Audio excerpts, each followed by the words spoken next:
sports talk on the FM dial. Also online at theticketfm.com. On the internet, KNTK FM Firth, 93.7 The Ticket.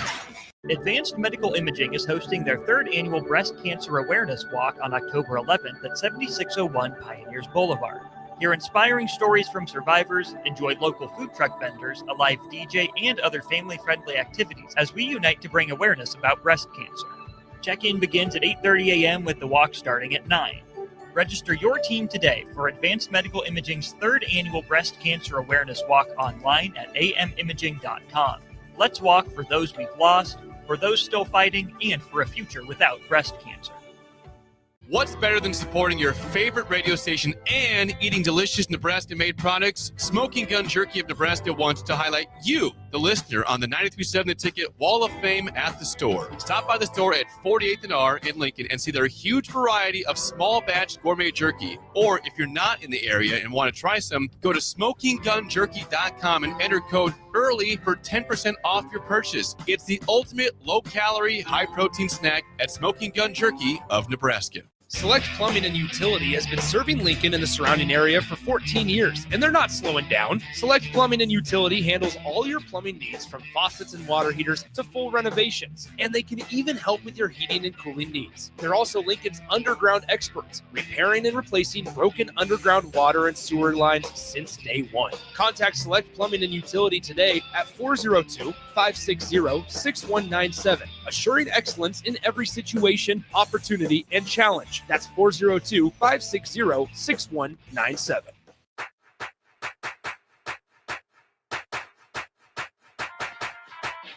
Welcome to the Baseball Corner with Austin Orman. Payoff pitch. High drive. Deep left.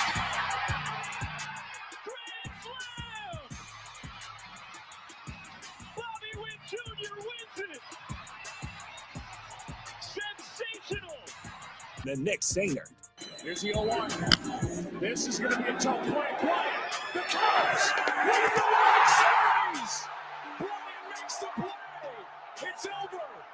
And the Cubs have finally won it all. On 93.7 The Ticket and theticketfm.com. Keep an eye on the ball as they go around the horn, from local prep baseball to college baseball and even the minor and major leagues. Now, here are your hosts, Nick Sainert and Austin Orman.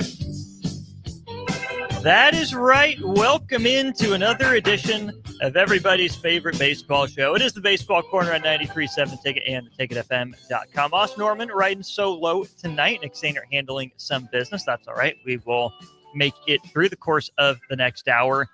Commissioner Rob Manfred making waves for what I don't know if you consider a positive or a negative reason. I'll leave that up to you. And in fact, I want to hear from you on that very topic. 402-464-5685.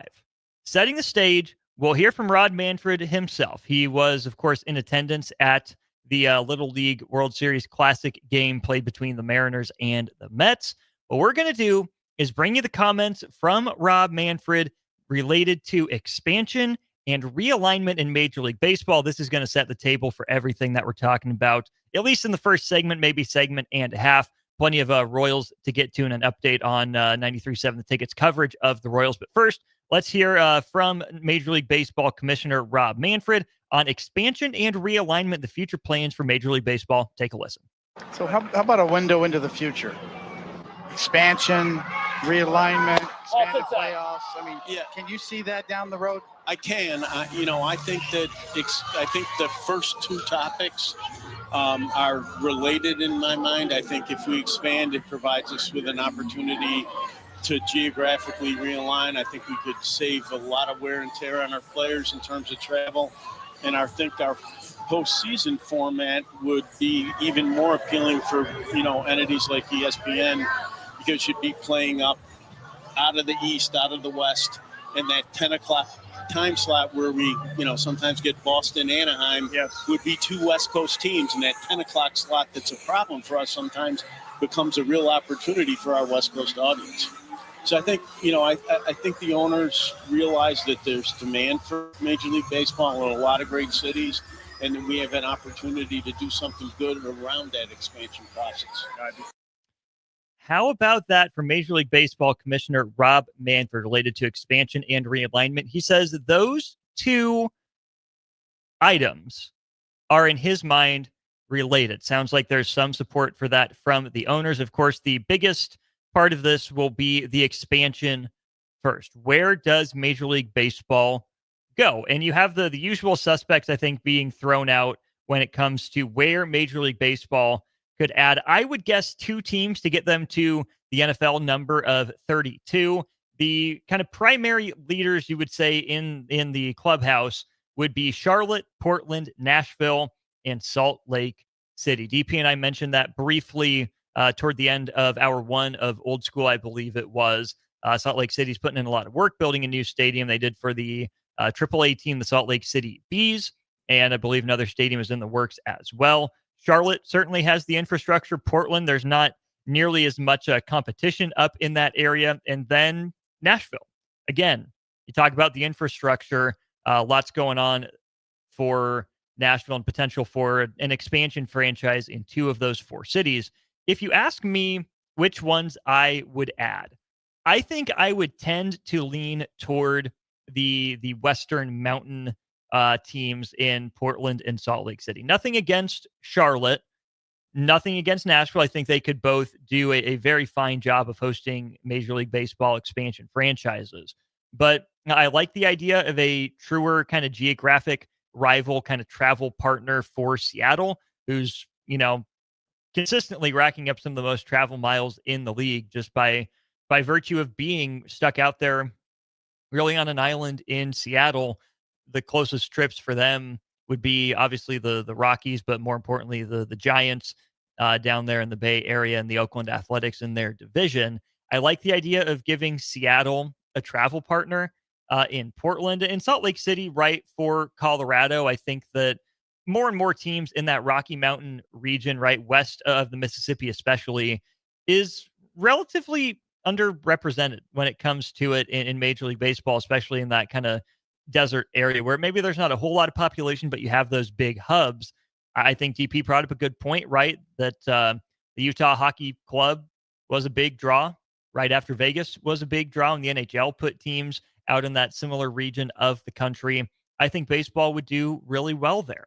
So if you ask me right now, I would add 2 teams on the western side of things for Major League Baseball, but I'm not mad if they add another couple teams. Now, the most important part of that, how will the financials work? Who will Major League Baseball get to invest, right? Because this would be an undertaking, a venture that needs some startup cash.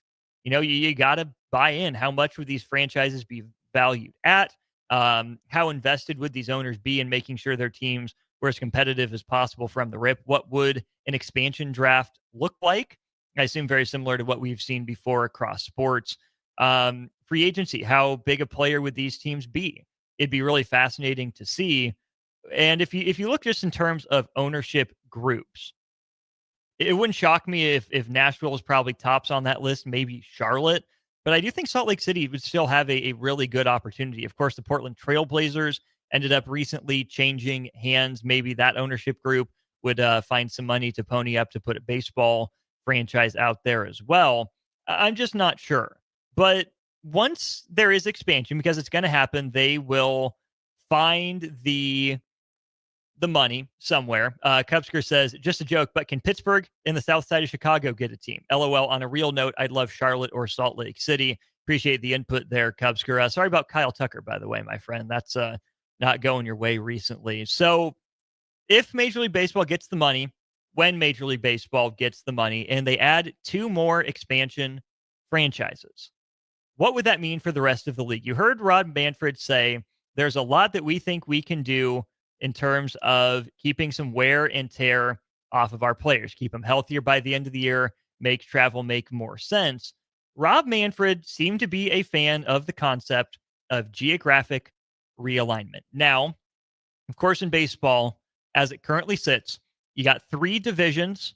You got the East, the Central, and the West in each league, American and National, as opposed to the NFL, where you have 4 divisions in each, right? 4 divisions of 4 in the NFL versus 3 divisions of 5 in Major League Baseball. Baseball could do the hockey thing, right? Go with 8, 8, 8, and 8 when it goes to 32. But I think it would be more likely for baseball to follow the NFL model and go to 8 divisions of 4. 51-24. How is there money to expand? No one goes to baseball games anymore. Actually, we are seeing an uptick in attendance in Major League Baseball over the last couple of years. I believe the pitch clock has been a huge boon for attendance. I think fans have really appreciated that change, right? Games move along a little bit quicker, more consistently than they have in years past. I do think some of the rule changes as it relates to the bases, right? There is a noticeable amount more action in baseball games now as well in terms of stolen bases. Yeah, sure, there's still a lot of strikeouts and home runs, which we know that the fans love to pay to see as well. But baseball is starting to rebound from its, late 2010s, early 2020s sort of nadir. So I'm not worried about the money as well because on aggregate as a whole, it's going to be cheaper to buy into Major League Baseball than any other league, right? The NFL's asking price average valuation is, I think it was like $4 billion, $6 billion, something like that. The NBA, I think, average valuation was between $2 and $4 billion.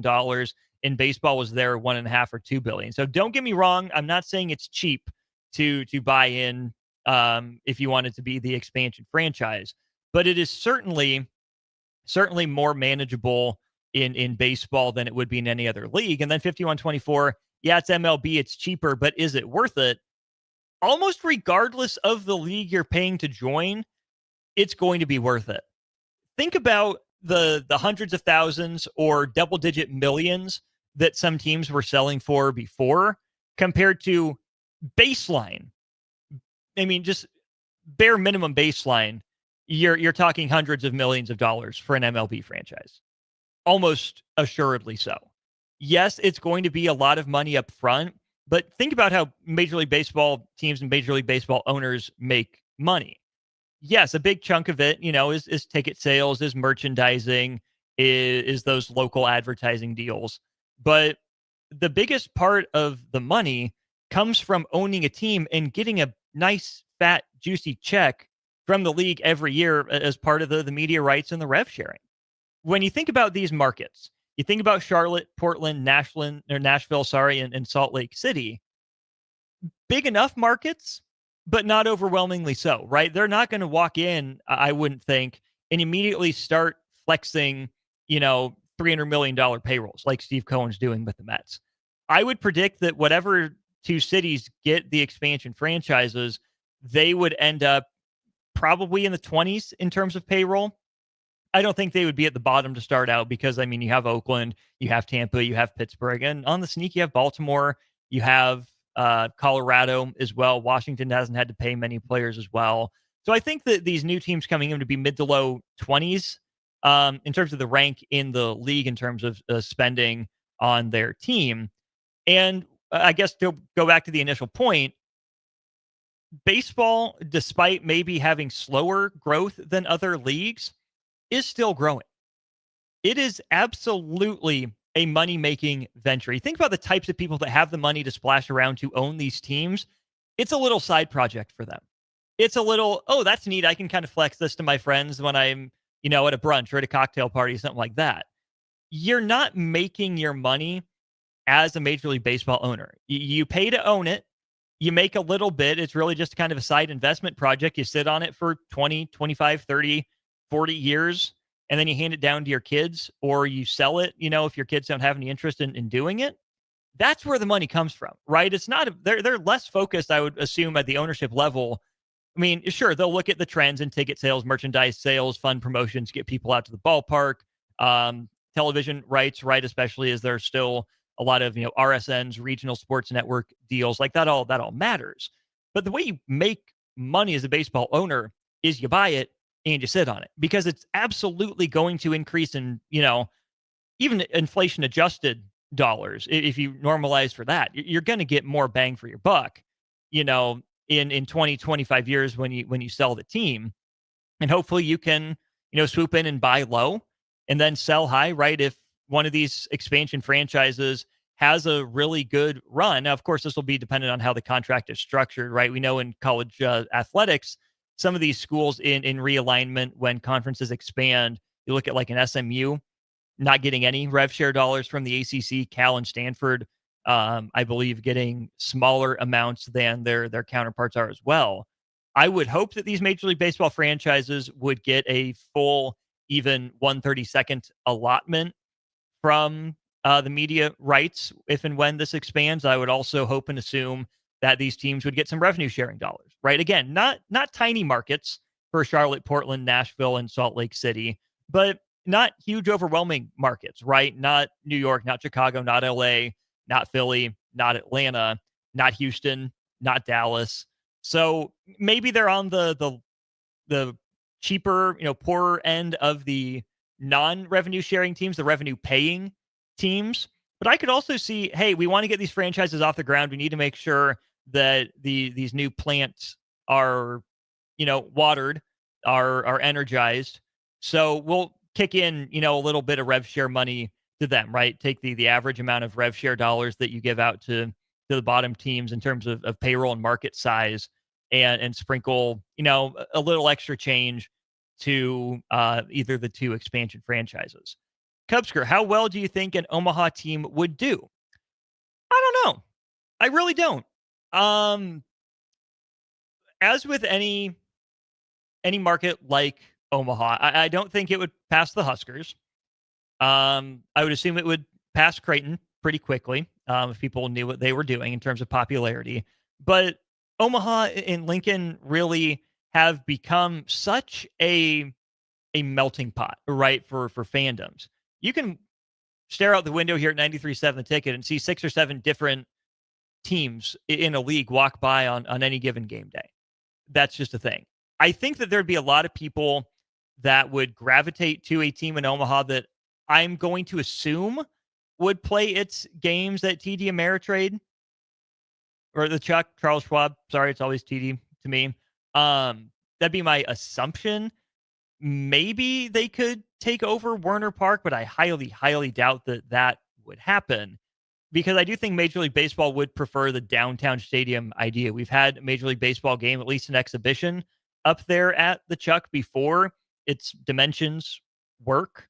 It's downtown, which I think Major League Baseball is starting to push more and more stadiums to head that direction, regardless of the city.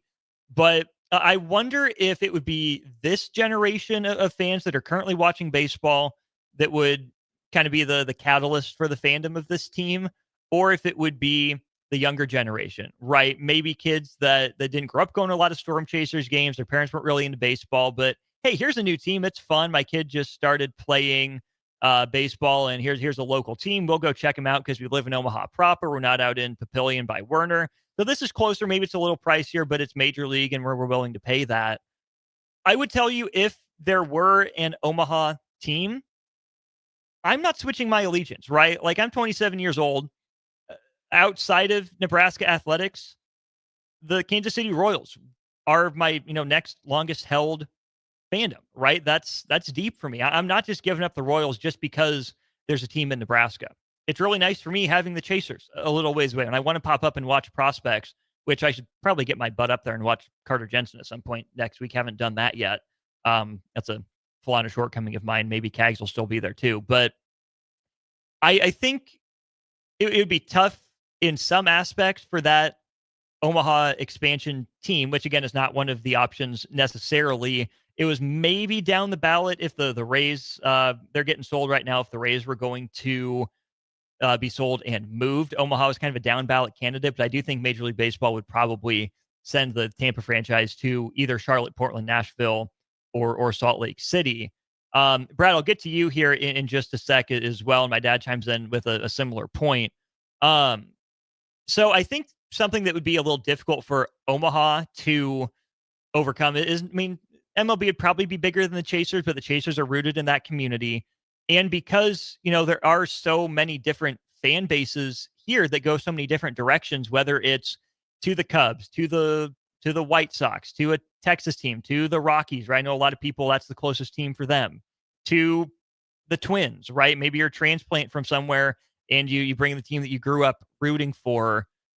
I think it'd be tough for that team to gain a foothold initially, which isn't to say it couldn't happen, but you're looking for a spark, right? Think about Vegas and the Knights, right? Not much going on in terms of pro sports out in Vegas when the Knights come. So that large city has a team that everyone rallied behind because it wasn't fighting for attention. Sure, a melting pot, but more transient, I think, than Omaha in terms of the makeup and the nature of the city. Charlotte, minor league baseball, same sort of concern, but that's a pro sports city and a NASCAR city in a lot of ways. And they don't really have a lot of baseball, in that area in terms of the pros. So I think Charlotte could do well. Portland, yeah. I mean, are you a Mariners fan? Are you an Athletics fan? Or maybe you're just a City of Portland fan and you're rooting for that new team. Nashville, lots going on there. Salt Lake City, DP seems to think that fan base would rally around it, and I have no reason to disbelieve him. So I'm in on Salt Lake City maybe being easier than Omaha, at least initially. Now, again, I'm not arguing against the passion of fans. They would eventually rally behind the team, but I think there's some really sincerely held, deeply held convictions when it comes to pro sports rooting, and I would worry a little bit about that team getting off the ground in a market like Omaha compared to some of these other options being floated. Brad says NBA or NHL would be better, and my dad points out that the NBA was here, right, in Omaha in the 70s, the KC Omaha Kings before they moved to Sacramento. Omaha's population continues to grow, as does Lincoln's, which would be huge for this team in this market. And yeah, I mean, proximity to Kansas City, 3.5, 4 hours down the road, that's pretty close. And I know that you have, a couple teams in Chicago, a couple teams in New York, a couple teams in LA, but that's a much different population base than what you're working with in Nebraska, Iowa, Kansas, Missouri. I mean, even the Cardinals, right? A lot of regional fans in this area as well. So I think it'd be cool if Omaha got a team, but I don't think Omaha is in consideration for an MLB team before Major League Baseball expands to 40, which I really don't think is in the cards. Let's take a break here.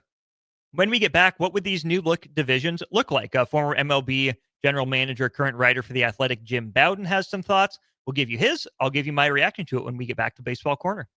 You're listening to Baseball Corner with Nick Sainert and Austin Orman on 93.7 The Ticket.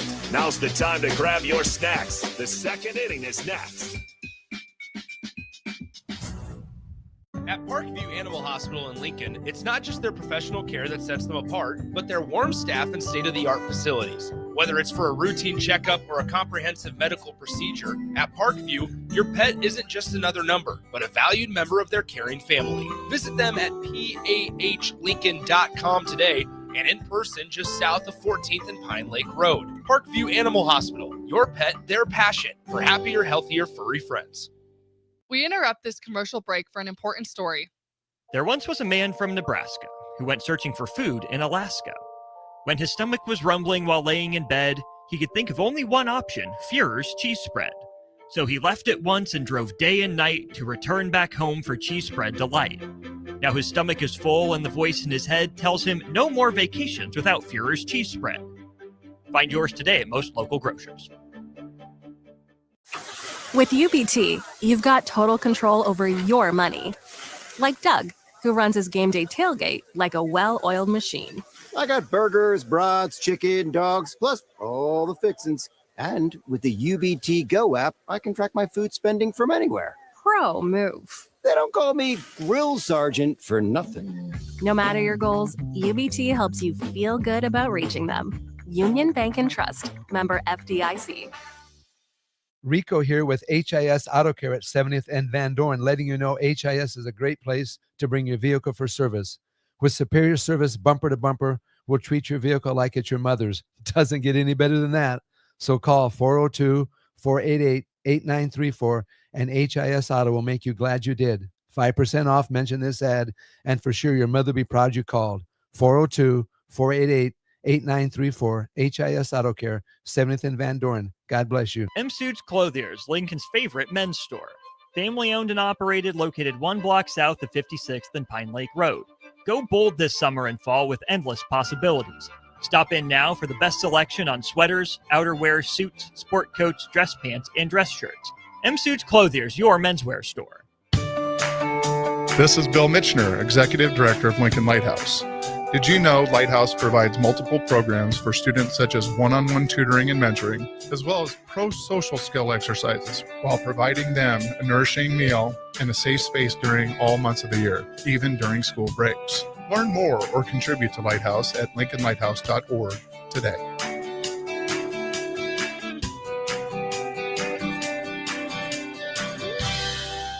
Advanced Medical Imaging is hosting their third annual Breast Cancer Awareness Walk on October 11th at 7601 Pioneers Boulevard. Hear inspiring stories from survivors, enjoy local food truck vendors, a live DJ, and other family-friendly activities as we unite to bring awareness about breast cancer. Check-in begins at 8:30 a.m. with the walk starting at 9.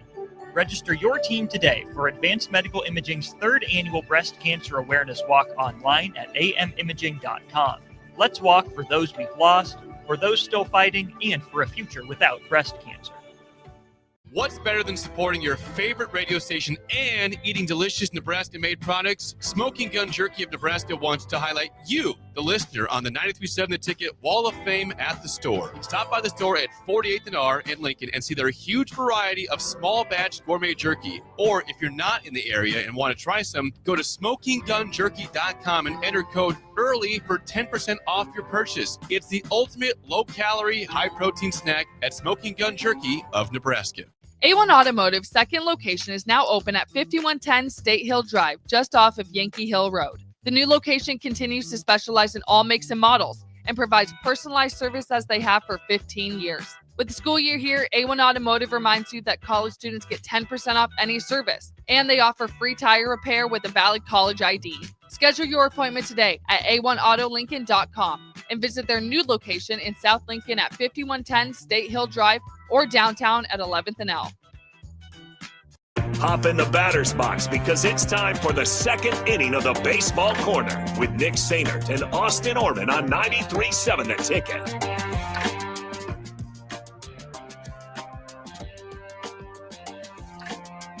Welcome back to it. It is the Baseball Corner. Austin Orman with you.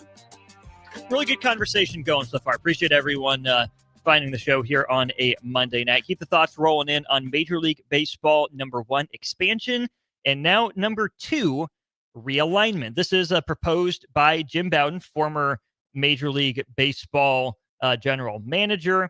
I forget what front office he was in, but I know he's been around. And then current writer for the Athletics. So what we're going to be doing away with is the American League and the National League.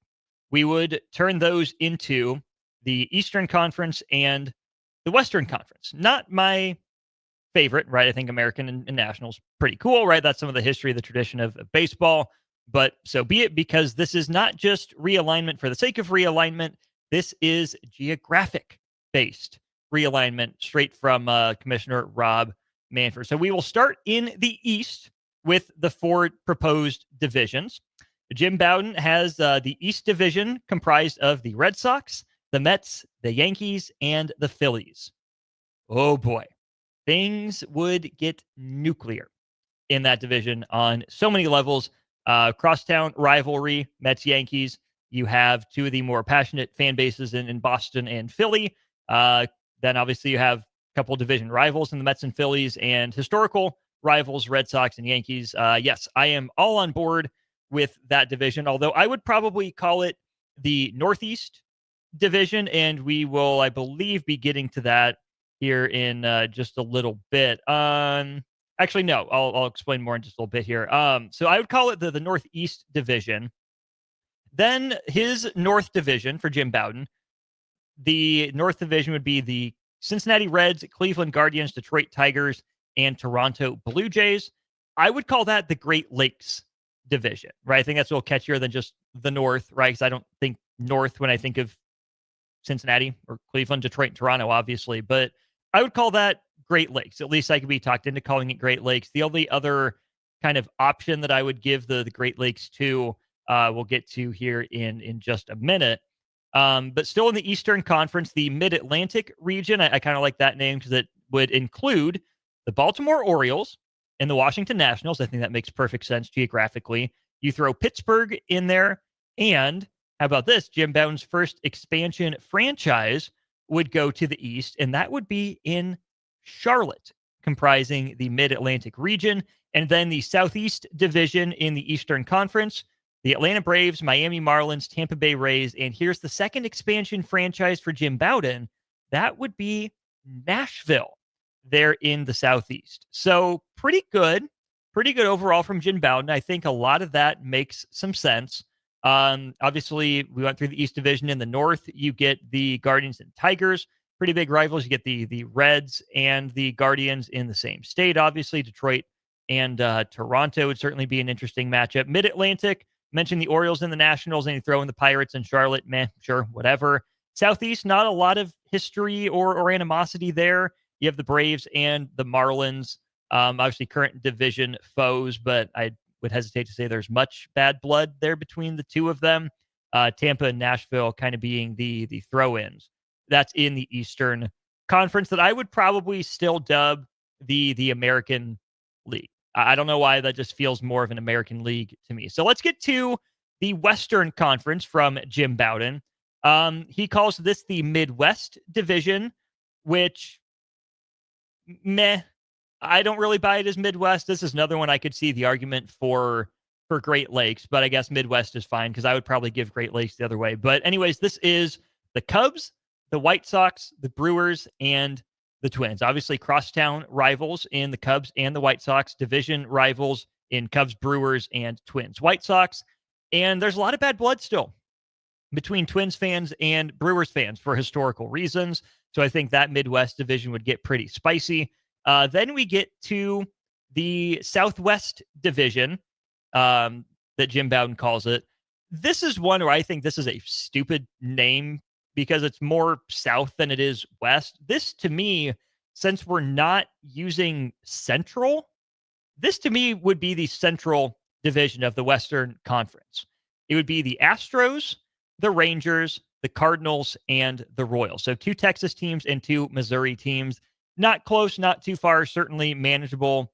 Travel pretty quick flights between those places. I hate calling this the Southwest. I really do. That gives a lot of credence to those 2 Texas teams. That's more straight south in the middle of the country than Southwest, right? Especially with Dallas and Houston not exactly being on the west side of Texas. So to me, this is the Central Division in the Western Conference. Houston, the Astros, the Rangers, the Royals, and the Cardinals. Maybe the second most stupid name, if you ask me, is this Pacific Coast Conference. This, to me, I kind of get it, but I also think you really only have, I guess you have 3 coastal teams, but it's not exactly what I would have done. The Pacific Coast Division, the Rockies, the Athletics, the Mariners, and the Giants in this Pacific Coast Division. So yeah, the Athletics, Mariners, and Giants all, varying degrees of closeness to the Pacific Coast. And then the Rockies as the Mountain Division throw in. This is another reason why I would prefer an expansion team in Salt Lake City. So you could have a Mountain Division or a Western Division. Because to me, if you call that the Western Division, you can give the Pacific Coast moniker to what Jim Bowden has as his Western Division in the Western Conference, the Diamondbacks, the Angels, the Dodgers, and the Padres. So, excuse me, I think a lot of those divisions make sense, right? You have in the Midwest, the Cubs, the White Sox, the Brewers, the Twins, rivalries galore.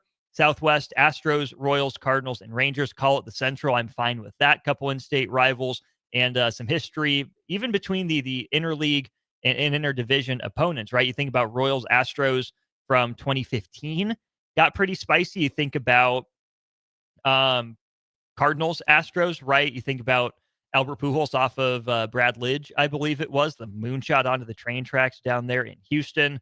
Royals and Rangers, right now, there's a pretty good working relationship between those 2 sides. And Cardinals, Rangers, the David Freese World Series. So that one's really intriguing to me.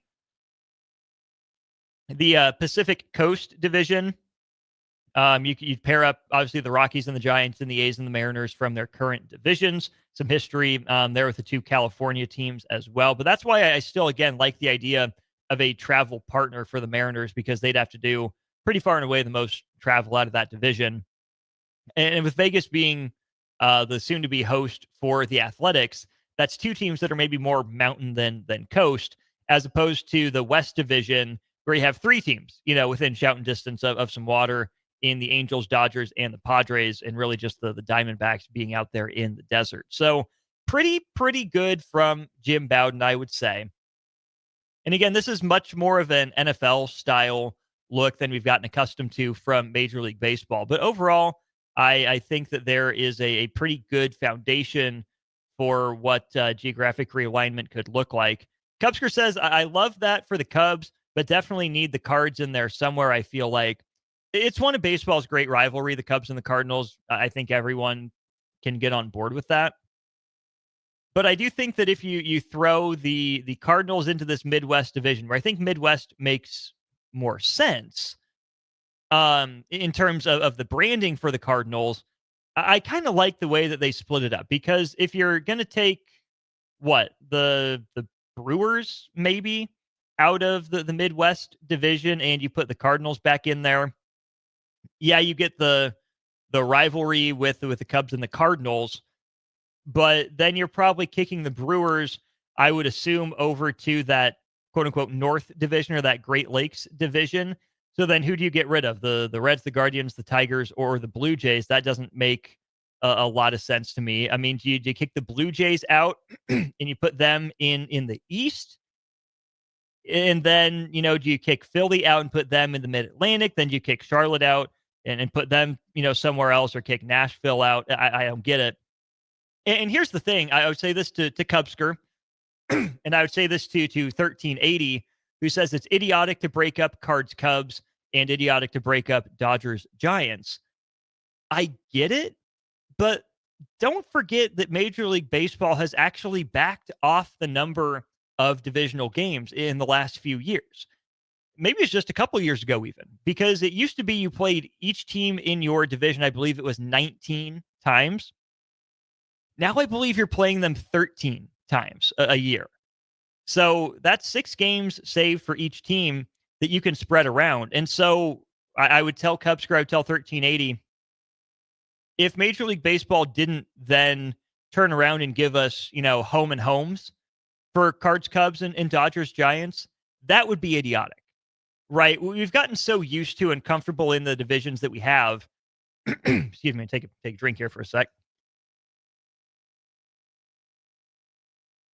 We've gotten so used to these divisions in baseball, but let's not forget how kind of topsy-turvy it was there for a while as Major League Baseball was expanding in the 60s, 70s into the 90s as well.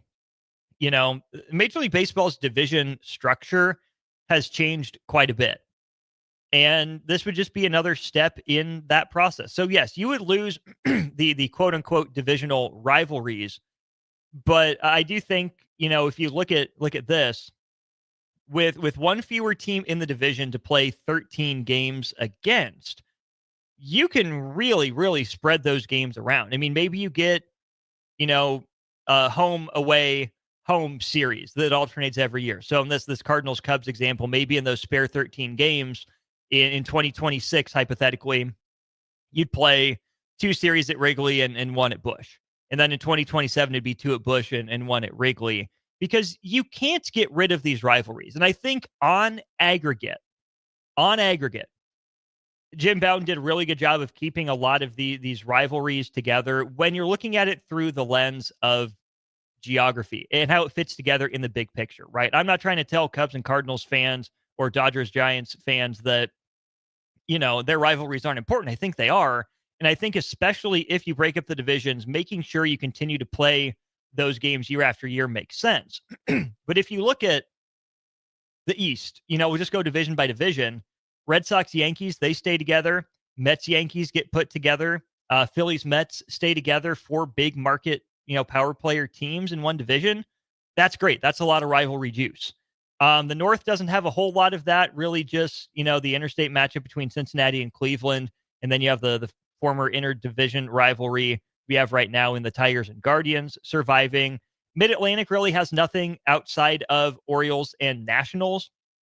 So that one, they let those teams' rivalries fall by the wayside a little bit. Same in the Southeast, where there's just not much to speak of between the Braves and the Marlins and the Rays with the Nashville expansion team thrown in there. Then in the West, you keep Cubs White Sox, you keep Cubs Brewers. I know it's not Cubs Cards, but those are two pretty good compromises. You keep Twins White Sox and Twins Brewers, pretty historic rivalry there as well. You get Astros Rangers in the Southwest, Royals Cardinals, and some more recent kind of postseason history. I think that's pretty good. Pacific Coast, maybe not a whole lot of history between these teams. A's Mariners, meh, whatever. Rockies Giants, meh, whatever. A's Giants, right? Both former Bay Area, teams, now just one with the Giants. There's a little bit of history there, right? We know Giants fans and A's fans interact in droves out there in the Bay. And then in the West, Diamondbacks Dodgers, Padres Dodgers is really burgeoning. And then Angels Dodgers in the same city. Overall, I think it's pretty good. No, it didn't protect everything forever, but I think it's less of an issue in baseball with 162 games worth of spreading around. We'll go to break here. OG Les Lancaster, I see your question. I will answer it and get some more Kansas City Royals news when we return for the third inning of Baseball Corner here on The Ticket. You're listening to the Baseball Corner with Nick Sainert and Austin Orman on 93.7 The Ticket. It's time for the second inning stretch. Get out of your seat, stretch, and get ready for the third inning. At Schwezo Construction, safety isn't just a policy, it's a promise. Build with us.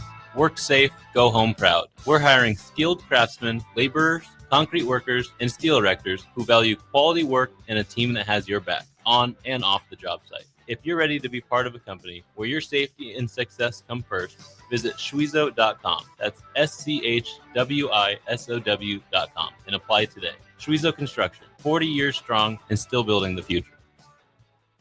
93.7 The Ticket, Fox, KFXL weather. Sponsored by John Henry's Plumbing, Heating, and Air Conditioning. Your Lincoln forecast for today: showers and storms likely this morning, then mainly sunny skies this afternoon. It'll be hot with a high near 94. Tonight, a chance of showers and storms, below around 71. And tomorrow, a slight chance of showers and storms, otherwise mainly sunny, with a high around 90. I'm meteorologist Kyle Flecker from 93.7 The Ticket and theticketfm.com. Hi, Sean Callahan here for Koppel Chevrolet GMC. This month kicks off Koppel's 50th anniversary sale. We're celebrating 50 years by offering an additional $500 discount to the next 100 customers that buy a new vehicle. This is in addition to the huge savings already in place. You can take an extra $500 off our discounted price, or we can cut you a check on the spot. Celebrate with savings and see why customers have trusted Koppel since 1975. It's our way of saying thank you for all these years. If the power is out, traffic lights might be too. If you come across a dark intersection, treat it like a four-way stop. See more tips at les.com/safety. If one of the things running through your mind as a business owner is the recurring worry of possible cyber attacks, you can let out a sigh of relief. Hamilton Business Technologies has you covered. As the official business IT partner of the Huskers, we offer real-time threat monitoring, advanced security protocols, and more to keep your data safe from harm. We care about the success of Nebraska businesses and communities like yours. Learn how we can help you at hamiltonisbusiness.com. Are you looking for an exciting new way to put your skills to work? Explore new career options in the fintech industry at Currency, a Sandhills global company. We offer full-time positions in financial sales, compliance, operations, and other fields. We also offer a 4.5-day work week, an attractive benefits package, and opportunities for advancement. Put your motivation to work and grow with us at Currency. Visit gocurrency.com/careers to learn more.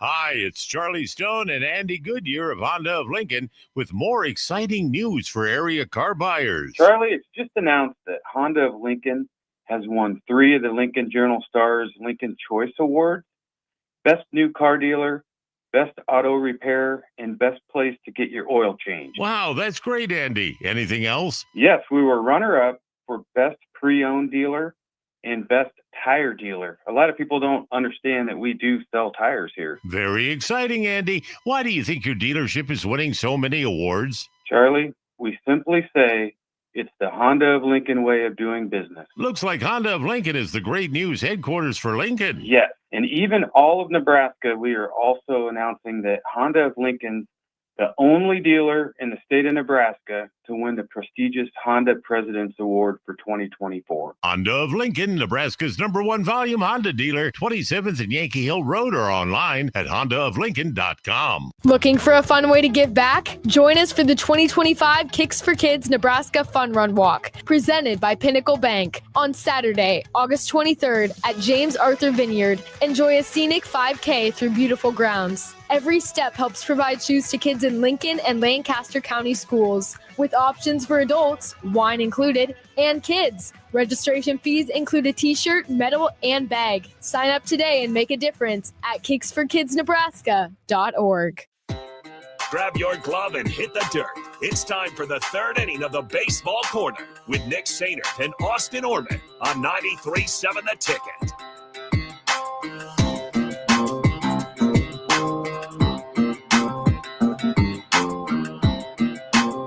Oh, man, third inning of Baseball Corner already. For those of you who keep track, it's a beautiful day for Baseball Corner. Let's play 3, not let's play 9. So about 10 minutes left here on the show before we turn it over to the rest of Ticket Weeknights.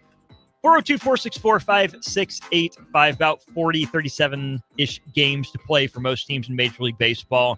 Give me a check-in. How are you feeling about your favorite team? If you are like OG Les Lancaster, you are looking for a support group. OG Les Lancaster, I would tell you, as bad as things are, they can always be worse, right? I mean, clearly the Cubs are not in a good headspace, right? Pitching has been suspect. Offense has kind of fallen apart.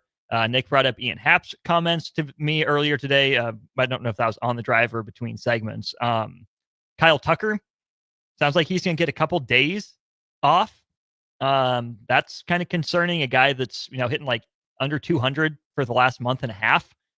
Not exactly doing himself any favors as he heads into free agency, but maybe helpful for the Cubs if they think this is just a rough patch for a former, top draft pick and top prospect. So OG Les Lancaster, I know it feels bad right now when you think about where the Cubs started the year, how high the vibes were, and where they are right now. Milwaukee has really taken over, as the darlings of baseball right now with the way they're playing. Not a whole lot of star power there, but I would tell you the Cubs are still fine. I believe somewhat in getting hot at the right time, and I still think there's plenty of opportunity for the Cubs, who right now are 4 games safe of the wild card, right? They have a 4-game lead over the Mets in the third wild card spot. They're 5.5 games up on Cincinnati in the division, and 9.5 games up on the Cardinals in the division. Those are the next 2 teams out in the wild card. The Cubs ought to make the playoffs. They're still 70-54. That's pretty darn good. Their run differential of plus 110 is still the best of any wild card team. I don't know if it's the best in baseball. I can check that pretty quickly here. Plus 110. I mean, they're behind the Brewers, who are plus 168. But those are the 2 best run differentials, I believe, in the league. Yeah, the Dodgers are only plus 88. You look at the Phillies are plus 83. The West is just a weird mess in that front. Detroit is plus 80. The Red Sox are plus 94, and the Yankees are plus 99.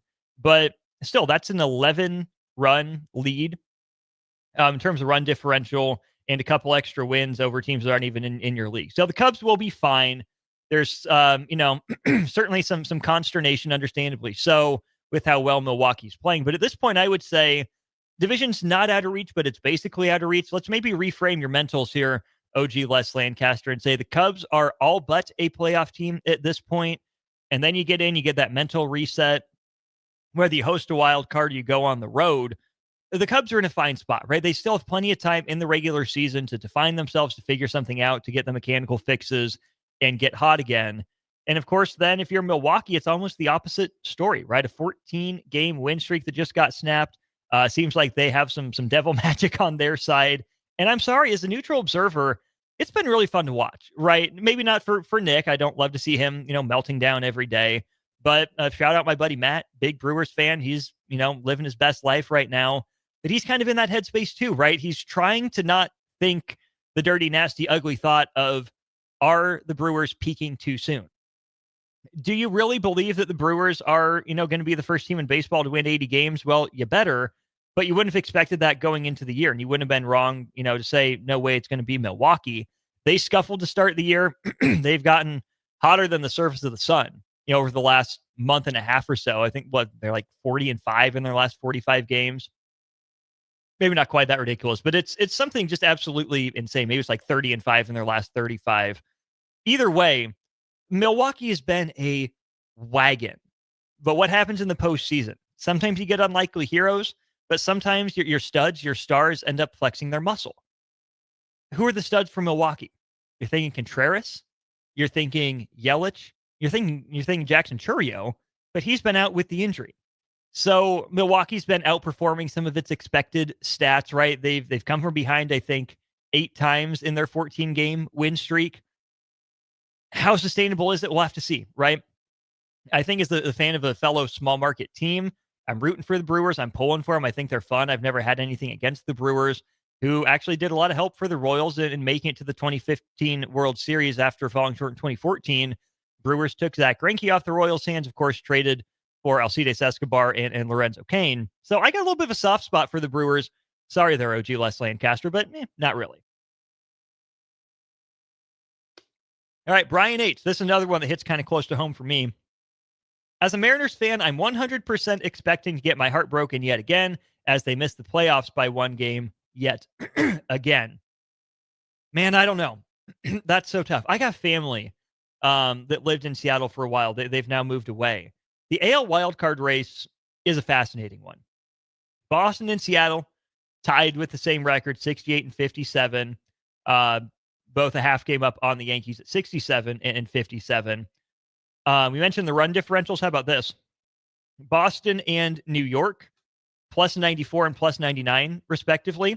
The Mariners, just a plus 31 run differential. Trailing them, Cleveland is 3.5 games back of the Yankees with a run differential of minus 34. And the Royals are a half game back of Cleveland with a run differential of minus 4. In Kauffman right now, the Texas Rangers, 1.5 games back of the Royals. Those two teams are opening up a 4-game set tonight, which update on that before I continue here. Sounds like we do have an internet-based stream that we will be able to get set up for all the Royals fans out there listening. No, that's been an issue with the Storms. Thank you for your patience. Thank you for bearing with us. We will do the internet stream here over the next couple of days. And then sounds like the satellite and tower people will be available on Thursday. So hoping that Royals are back and fully operational, hopefully for Thursday, but if not, certainly for Friday and into the weekend. I believe that is the Tigers series for the Royals. So back to the wild card. Seattle's in good shape. Seattle's not in perfect shape. It's so crazy for all the talk about them, their incredible pitching staff. Maybe not tonight as Logan Gilbert is getting shelled. I mean, 9 hits in the first 2 innings. Phillies up 6-0 in the top of the 4th out there. For all the talk about Cal Raleigh, his incredible season that he's having, MVP candidate for sure. Seattle's not even leading the division. They're still a game and a half back of Houston, who I still don't know how the Astros have pieced this team together, right? I would be shocked if Seattle falls out of the playoffs, but you would think with all the conversation around them, how good their pitching has been, how good Cal Raleigh has been, some up and down the lineup contributors, the trade for Eugenio Suarez that hasn't exactly worked out yet. You would really think that Seattle would be the team that's leading the AL West looking for the division title. And of course, they're still in it, only a game and a half back with 30 odd to play. But Seattle, is a wild card team, not the story of the AL West like you would have expected. So, Brian H., I apologize. Yes, the Mariners will probably break your hearts at some point, but I doubt they miss the playoffs. I'm really rooting for the Mariners to get in, unless, of course, they're the team the Royals have to pass, in which case, let's go, boys, play some ball. Here for the Royals passing them. But that's kind of what I wanted to get to here to wrap up the show. How much do you believe in the Royals' recent playoff push? A couple nights ago, Saturday game, actually, Royals made it not just to 500, but over 500 for the first time in over 2 months. Before Saturday's 6-2 win over the White Sox, the Royals were under 500 every day since June 10th. Finally made it back above 500 swept the White Sox with the win, dramatic win yesterday. And they actually hold a 1-0 lead in the bottom of the first over Texas right now. Let's go ahead and pull up that Gamecast real quick. How did the Royals score? How about this? Designated hitter Mike Yastrzemski leads off the Royals game with a solo home run. Bobby Witt Jr. walks behind him. He's on first with nobody out for Vinny Pasquantino. It's funny, I actually saw a Yaz leadoff homer on Saturday as well. So that's pretty incredible. Thank you, JJ Piccolo, for the Mike Yastrzemski trade. Brian H. says, fingers crossed the Mariners and Royals both make the playoffs. Yes, absolutely. That's what I'm rooting for. What needs to happen here for the Royals and the Mariners is there's an upcoming 4-game set, excuse me, between the Royals or the Red Sox and the Yankees. One of those teams needs to go 3-1 or sweep. That would be huge. Cleveland needs to have the wheels fall off. Talk about devil magic. That one I really, honestly, truly do not understand in the slightest. So we need one of the AL East teams to fall, and we need the Guards to fall, right? I don't want the Royals to do it. They got to climb. They'll have some games against Cleveland coming up yet. And a little tougher road, but problem is New York's schedule is going to ease up here pretty substantially. I think they're 14-14 in their last 28 games, but it's going to get a little easier for the Yankees. We'll see when Aaron Judge is set to return for them as well. Really good conversation. So much stuff I wanted to touch on that we didn't get to. Kind of makes me want to do a special kind of Royals-focused episode on the push to the playoffs. Jack Caglione tearing it up on a rehab assignment. Carter Jensen down in AAA, tearing the cover off the baseball. Lots more I could have gotten to, but had great conversation on expansion and realignment with some comments from Rob Manfred. That'll do it for the baseball corner. We got ticket weeknights. I see Harrison. I see Rudy. We'll turn it over to them for the rest of the night.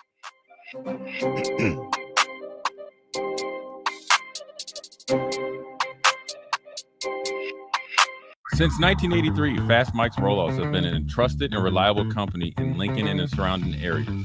Fast Mike's handles all sides of construction projects, home renovations, or big cleanouts. With the perfect size dumpster to fit your needs, Fast Mike's Roll-Offs will haul it all. With same-day delivery in Lincoln, affordable rates, and top-notch service, Fast Mike's Roll-Offs make cleanup quick and easy. Call now at 402-450-6828 or visit us online at fastmikesrolloffs.com. Book your dumpster today. Fast Mike's Roll-Offs, cleanup made simple. Are you looking for an exciting new way to put your skills to work? Explore new career options in the fintech industry at Currency, a Sandhills global company. We offer full-time positions in financial sales, compliance, operations, and other fields. We also offer a 4.5-day work week, an attractive benefits package, and opportunities for advancement.